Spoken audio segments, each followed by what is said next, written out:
Friends, welcome back to వని వంటిల్లు. ఈరోజు మనం బర్వా మిర్చి ఫ్రై ఎలా తయారు చేసుకోవాలో చూద్దాం. ఈ స్టైల్లో, ఈ పద్ధతిలో మనం మిర్చి ఫ్రై చేసుకుంటే వేడివేడి అన్నంలో తినడానికి చాలా రుచిగా అనిపిస్తుంది.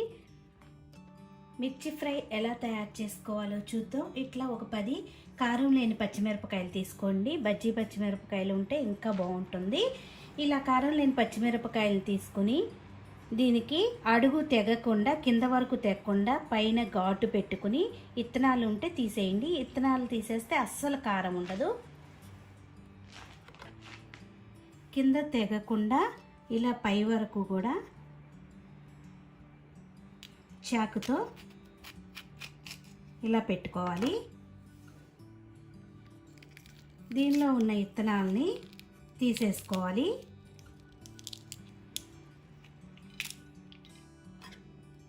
ఇలా చాకుతో మీరు కొద్దిగా ఇలా లాగితే విత్తనాలు అనేది వచ్చేస్తాయి. అన్నిటినీ కూడా ఇలా తీసుకుని పక్కన పెట్టుకోండి.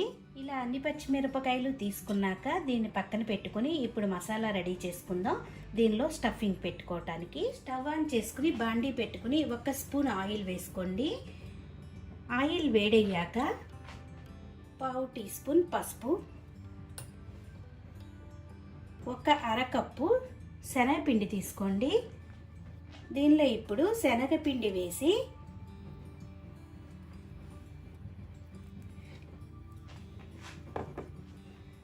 లైట్ గోల్డెన్ బ్రౌన్ కలర్ వచ్చే వరకు కూడా వేయించుకోవాలి. లో ఫ్లేమ్లో పెట్టుకుని వేయించుకోండి.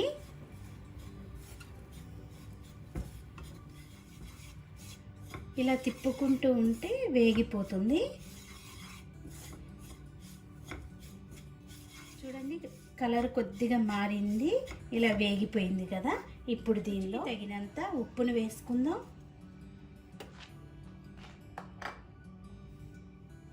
మీరు తినే స్పైస్ని బట్టి కారం వేసుకోండి. నేను ఇట్లా 1/2 టీ స్పూన్ కారం వేస్తున్నాను.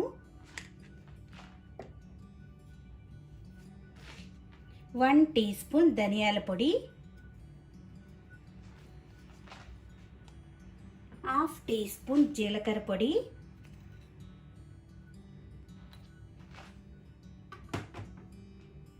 2 టేబుల్ స్పూన్లు సన్నగా కట్ చేసిన కొత్తిమీర,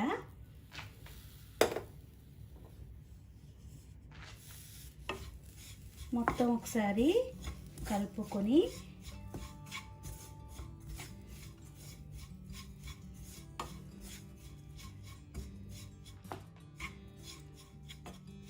ఇలా 1 నిమిషం వేగాక స్టవ్ ఆఫ్ చేసుకుని దీనిలో 1 టేబుల్ స్పూన్ నిమ్మరసం వేసుకుందాం.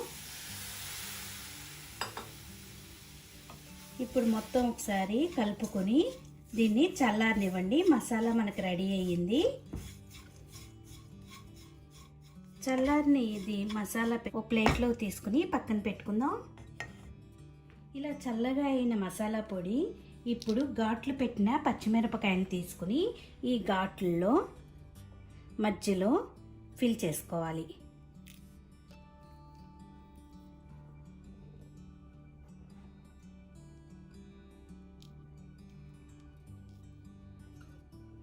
పొడిని పచ్చిమిరపకాయలన్నీ కూడా ఇలా పెట్టుకుని పక్కన పెట్టుకోండి.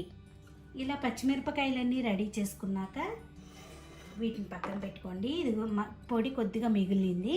దీన్ని ఇప్పుడు పక్కన పెట్టుకుని కూరలో లాస్ట్లో వాడుకోవాలి. స్టవ్ ఆన్ చేసుకుని బాండీ పెట్టుకుని 1 స్పూన్ ఆయిల్ వేసుకోండి. ఆయిల్ వేడయ్యాక పచ్చిమిరపకాయల్ని ఒకదాని మీద ఒకటి పెట్టకుండా ఇలా పక్కన పెడితే చక్కగా వేగుతాయి. ఇలా పెట్టుకున్న పచ్చిమిరపకాయల్ని లో ఫ్లేమ్లో పెట్టుకుని వేయించుకోవాలి. ఇలా 2 నిమిషాలు వేగాక మూత తీసుకుని ఒకసారి తిప్పుకోవాలి.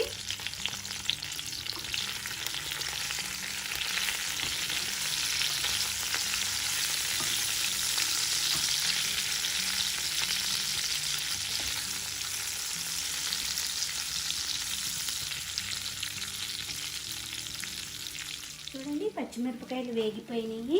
ఇప్పుడు మనకి మిగిలిన మసాలా పొడిని దీనిలో వేసుకోవాలి.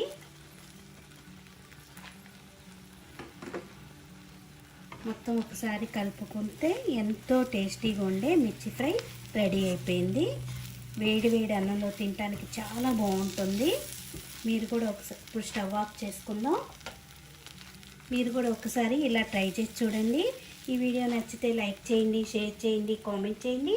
మరిన్ని వీడియోల కోసం వాణి వంటిల్ని సబ్స్క్రైబ్ చేసుకోండి. Thank you for watching.